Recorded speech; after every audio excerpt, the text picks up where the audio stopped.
Assalamualaikum warahmatullahi wabarakatuh. Waalaikumsalam warahmatullahi wabarakatuh. Bismillahirrahmanirrahim. Alhamdulillahirabbil alamin. Allahumma shalli ala sayyidina Muhammadinil Fatihi lima ughliqa wal khatimi lima syabaq nasiril haqqi bil haqq wal hadi ila siratikal mustaqim wa ala alihi haqqa qadrihi wa miqdarihil azim. Alhamdulillahirabbil alamin. Selamat malam untuk teman-teman semua. Kembali lagi bersama saya dan Mas Arifin Soleh. Semoga hari ini teman-teman semua dikasih kesehatan dan selalu berbahagia. Amin ya rabbal alamin. Gimana Mas Arifin? Kabar hari ini? Alhamdulillah. Kita bertemu lagi ya. Bincang-bincang. Untuk malam hari ini Mas Arifin saya ingin berbincang-bincang tentang masalah mukso. Ya, soalnya kemarin kita akan ada sedikit terbersit masalah leluhur-leluhur kita yang sangat luar biasa lah. Jadi menurut panjenengan niku masalah mukso niku seperti apa, Mas? Jadi sebelumnya harus dipahami karena muksa di sini Mas ya. Iya. Itu multi tafsir dari banyak sudut pandang. Iya. Mungkin kita tidak akan membahas muksa yang sudah beredar di masyarakat, yang artinya seseorang yang meninggal atau sempurna, istilahnya itu hilang, istilahnya meninggalnya hilang plus raganya. Mungkin kita tidak akan membahas muksa yang versi ini. Istilahnya kalau saya mengatakan kalau semua permasalahan dunia ini mempunyai 360 derajat sudut pandang, saya hanya satu derajat sudut pandang saja. Yang lainnya monggo biar dilengkapi teman-teman kami itu. Jadi saya tidak akan membahas muksa yang seperti tadi, yang istilahnya seseorang yang meninggal, entah itu siapa, tapi hilang plus raganya, Hilang saroko-rokone. tapi mungkin banyak sekali cerita-cerita yang telah beredar di masyarakat, khususnya masyarakat Jawa, Iya. dengan bahasa muksa, sirno sak rogo-rogo. Iya. Banyak hal yang perlu digali sebenarnya Mas dari kisah-kisah leluhur kita, terutama leluhur Jawa. Salah satunya adalah Prabu Siliwangi, Mahapade Kacamada, itu yang terkenal dengan muksanya. Tapi agar kita mudah memahami, apalagi dari satu sudut kesadaran manusia, seandainya Prabu Siliwangi ini adalah seorang raja yang sudah terkenal di wilayahnya, untuk tidak dikenali seseorang kan kecil sekali kemungkinan, Sangat kecil. karena beliau adalah seorang raja yang terkenal, Sakti Mandraguna. Bagaimana caranya muksa? Kalau dari kesadaran manusia, kita membahas kesadaran manusia, muksa adalah ketika diri kita pribadi sudah bisa mengalahkan aku kita sendiri, sudah menyingkir aku kita sendiri.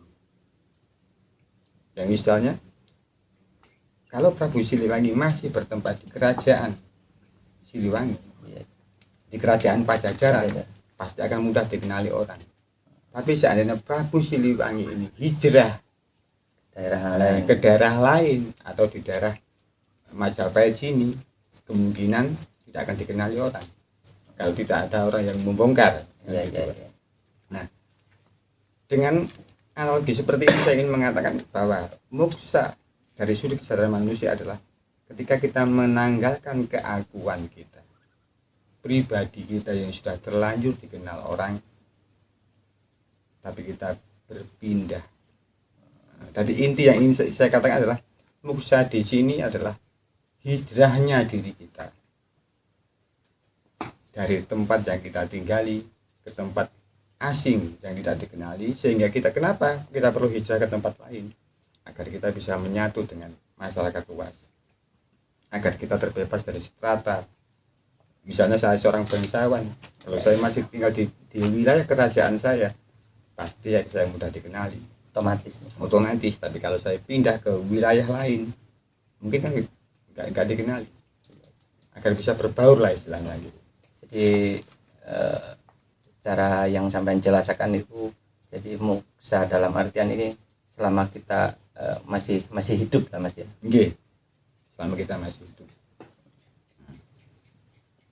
Makanya sudut pandang kesadaran manusia itu muksa di sini. Justru ketika kita masih hidup, agar jati diri kita, agar status sosial atau status apapun yang kita miliki agar mudah terlepas. Sama itu Mas. Berarti dalam artian muksa ini peleburan itu Mas ya. Apa? Nggih, kalau bisa dibilang peleburan itu ya. Nggih. Istilahnya itu mungkin lebih tepatnya pengikisan keakuan. Nah, pengikisan. Karena kita kalau sebagai manusia kan berbagai macam status. Kita dalam keluarga kecil kita adalah punya status ayah, status suami, bahkan mungkin status anak bagi orang tua kita, status saudara bagi saudara-saudara kita, kan multi status. Nah, agar kematian kita mudah, kita melepas status-status yang sudah terlanjur melekat di dalam diri kita. Kenapa? Kalau kita sudah melepas status-status yang sudah kita miliki, otomatis yang ada adalah status manusia kita. Jadi yang ingin saya katakan muksa menurut kesadaran manusia adalah ketika segala status dalam diri kita sudah bisa kalau kita lepaskan, status kebangsawanan, status kaya raya, status cerdas, apapun status itu ketika sudah kita tanggalkan, kita hanya mempunyai status manusia. Di sini sebenarnya yang namanya muksa itu sudah di sini. Jadi banyak tipe-tipe juga Mas muksa itu ya, nggak harus secara itunya, nggak harus secara pelepasan itu tadi. Kemungkinan kan ada cara-cara lain untuk apa namanya melepaskan itu tadi Mas, dengan apa pindah atau apa, kan ada cara-cara lain untuk mencapai muksa itu Mas. Saya pakai analogi tadi kan agar mempermudah kita menangkap apa itu makna dari arti dari muksa. Misalnya gini, kalau kita menceritakan Prabu Siliwangi hilang sak rogo-rogo nih, jadi muksa sampurna dengan raganya, meninggal dengan raganya sekali, kan tidak bisa dipelajari, kan tidak mudah ditiru. Iya. Tapi ketika Prabu Siliwangi berpindah dari kerajaan Pajajaran ke daerah lain yang tidak mungkin dikenali, otomatis kan sudah namanya muksa. Bisa disebut di sini. Jadi istilahnya hijrah. Kalau ingin kita dikenali, berarti kalau kita ingin tidak dikenali, berarti kita harus pindah dari tempat kita, alias hijrah. Hijrah itu adalah muksa istilahnya. Karena saya tidak membahas benar tidaknya, kita kan tidak tahu. Iya. Apakah benar-benar Prabu Siliwangi Mahapati Gajah Mada itu muksa hilang sirno Sarogorogo ini kan kita tidak bisa membuktikan. Iya. Cuman saya memakai satu sudut pandang kesadaran manusia agar kita bisa mudah memahami. Bukan berarti saya menisbikan atau menafikan sesuatu muksa hilang Sarogorogo itu tidak ada. Mungkin saja bisa terjadi. Tapi ini kan orang-orang tertentu, tidak bisa ditiru. Tapi kalau kita ini melakukan, Secara apalagi pribadi. manusia zaman sekarang, Iya. kalau kita bisa melakukan muksa dengan istilahnya berhijrah. Berhijrah bukan berarti harus pindah dari tempat, minimal secara pribadi segala status kita, keagungan kita kikis sendiri, hingga yang tertinggal adalah status manusia kita. Ini adalah juga dinamakan muksa. Sama ya, sama. Nggih. Intinya sama. Sama, makanya kan saya tadi bilang, saya hanya menyodorkan satu sudut pandang, satu derajat, karena sebuah lingkaran adalah 360 derajat. Iya. Nah, 359 derajat lainnya biar dilengkapi teman-teman. Biar dilengkapi teman-teman. Agar kita mudah menjelaskan apa muksa dalam makna kesadaran manusia. Ketika diri kita pribadi sebagai manusia, status yang lain bisa mudah kita tandalkan. Status kekuasaan kita, status kaya raya kita, status kepintaran kita, status ayah, status secara pribadi, secara mental mudah kita tanggalkan. Hanya ada status sebagai manusia. Apa ini Mas? Kayak muksa semacam ini, kalau dalam bahasa Jawa bisa dibilang mati sak jerone urip itulah. Kadang ada pembahasan ke arah sana juga enggak? Beda Mas. Beda. Nggih. Muksa dan mati sanjrono itu beda. Nah, itu tadi kan nanti bahasanya lain kalau mati sanjrono urip. Oh, lain. Lain bahasan. Saya kan penasaran juga Nggih. di situ. Karena pemahaman umum dari muksa adalah yaitu seseorang, siapapun orang itu, ketika meninggal itu hilang dengan sekaligus raganya. Kan itu kan susah dinalar. Susah Bukan dinalar. berarti tidak ada. Iya, Saya iya. tidak mengatakan muksa seperti itu tidak ada, tidak. Tidak. Tapi saya mengatakan di sini muksa versi satu kesadaran manusia yang bisa dinalar siapapun, yang bisa mudah dipahami siapapun. Yang berarti kita berhijrah. Kalau seandainya saya raja di kerajaan Mojopahit, ketika saya pindah ke Pajajaran, kan sudah tidak ada orang yang mengenal. Jadi banyak contoh-contoh juga Mas ya. Semacam kayak saya sebagai ini khususnya di apa? Di masyarakat juga lah ya. Nggih. Kita sudah apa namanya? Kalau dibilang itu sukses dan kita sudah sukses. Nah, terus beralih ke yang lain kan ngono Mas. Itu bisa dibilang kayak gitu juga, melepaskan yang sudah kita ketenaran kita gitu kan. Nggih. Salah satu cara sebenarnya. Itu salah satu caranya. Salah satu cara. Cuman muksa yang saya bahas di sini adalah semua status kita. Semua status tempelan kita. Yang ada di diri kita. Status tempelan diri kita itu kita hilangkan semua. Yang ada hanyalah status manusia. Kalau kita sebagai pengusaha kan status tempelan. Iya, iya. Sama pejabat kan status tempelan. Sama status suami kan ya status tempelan. Tapi status yang murni kita kalau mau jujur aja, status kita sebenarnya hanya manusia. Terus apakah bisa membedakan antara yang sudah mencapai ke arah sana sama yang belum? Muksa secara kesadaran Kesadaran manusia. Oke. Paling enggak kalau kita memastikan tidak bisa Mas. Tapi mungkin tanda-tanda atau dalam bahasa Jawa gretehnya itu kalau orang sudah bisa muksa secara pribadi, secara kesadaran manusia, dia tidak terikat dengan status yang sudah melekat pada dirinya. Dia fleksibel. Orang yang telah muksa secara pribadi, secara kesadaran itu biasanya fleksibel. Sebuah contoh, seandainya saya pejabat, ya, seorang bupati misalnya, saya menjadi bupati ketika saya di kantor bupati. Ketika saya melakukan dinas di bupati, melakukan sebuah pekerjaan sebagai seorang bupati, setelah itu saya lepas. Setelah jam kantor selesai, saya sudah menjadi manusia lagi, menjadi manusia murni lagi, yang mungkin berganti profesi sebagai dengan status ayah, status anak. Nah, maksudnya di sini seseorang ketika sudah bisa muksa secara kesadaran itu fleksibel orang, Ya, ya. bukan kaku. Kan kadang-kadang Iya, mentang-mentang iya, iya. bupati, Iya, iya, di betul. rumah ya bupati, di jalan Iya, ya iya. bupati, di pasar ya bupati, Ketemu teman ya. ya bupati. Sama aja. Nah, tapi kalau orang sudah mencapai muksa secara kesadaran, nah, poin di sini adalah kita membahas muksa secara kesadaran adalah kita fleksibel. Biarpun seandainya saya ulama atau kiai besar, ketika saya mengajari pengajian, selepas itu ya saya tetap saja manusia. Ketemu teman ya ngopi bareng. Ya ngopi bareng, ya tetap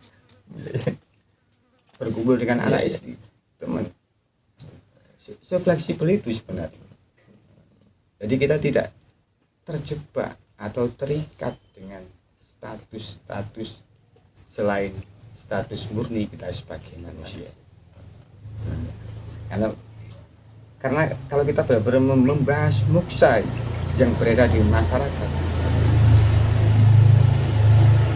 sangat tidak bisa, istilahnya itu bukan hanya bisa, bukan tidak dikenal, tapi pelajaran yang kita ambil itu tidak, kan mana mungkin kita bisa meniru.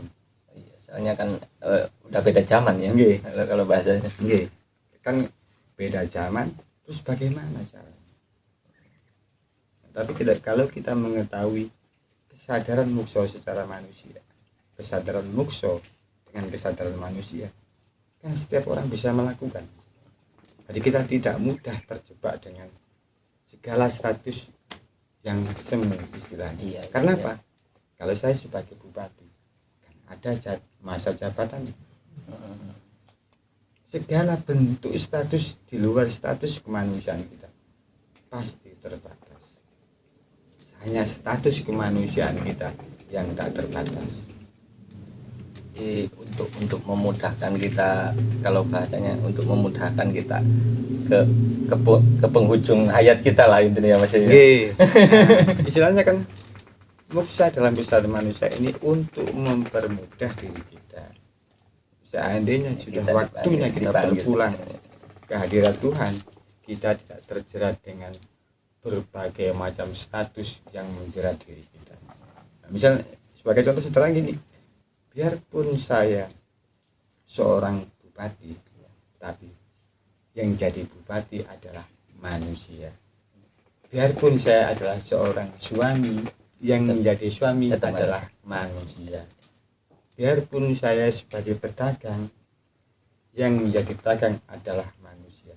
Kesadaran inilah yang ingin saya ungkapkan di sini. Iya. Kan seperti itu. Jadi banyak juga sih yang saya yang ingin sharingkan tentang jenengan juga. Iya.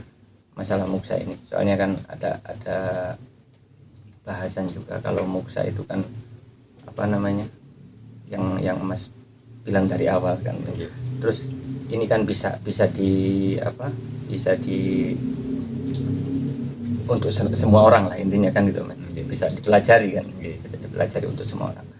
Kalau orang itu sudah mencapai muksa dan yang belum ini Mas, kalau intinya kita belum mencapai ke arah muksa itu tadi, otomatis kita sampai meninggal dulu ya Mas ya, intinya kan sebelum meninggal itu ibu kalau bahasanya bisa reinkarnasi lah, kalau bahasa itunya menurut jenengan gimana?